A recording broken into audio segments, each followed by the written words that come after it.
আমরা আগামী ফেব্রুয়ারি মাসে একটি সুন্দর অবাধ নিরপেক্ষ নির্বাচন দেখতে চাই।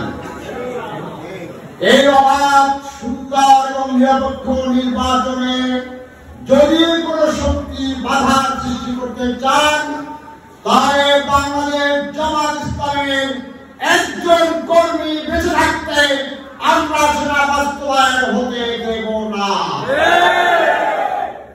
আর সেটাকে প্রতিহত করতে অতীতের মতো যদি আমাদের জীবন যায়, আমরা জীবন দেওয়ার জন্য প্রস্তুত আছি।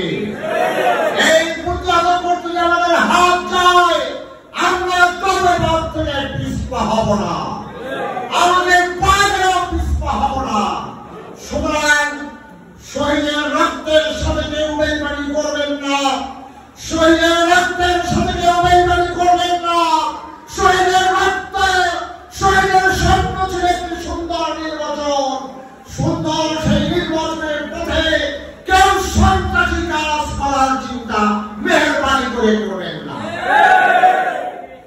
আসুন একটি সুন্দর নির্বাচনের মাধ্যমে আগামী দিনে বাংলাদেশ জামাত ইসলামীকে রাষ্ট্রীয় ক্ষমতায় প্রতিষ্ঠিত করার মাধ্যমে এই বাংলার মানুষের মুখে হাসি ফুটাবো, তাদের অভাব দূর করবো, সুন্দর একটি বাংলাদেশ গড়ে তুলবো।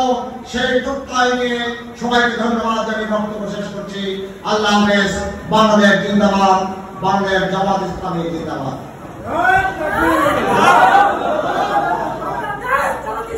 জিন্দাবাদ জিন্দাবাদ।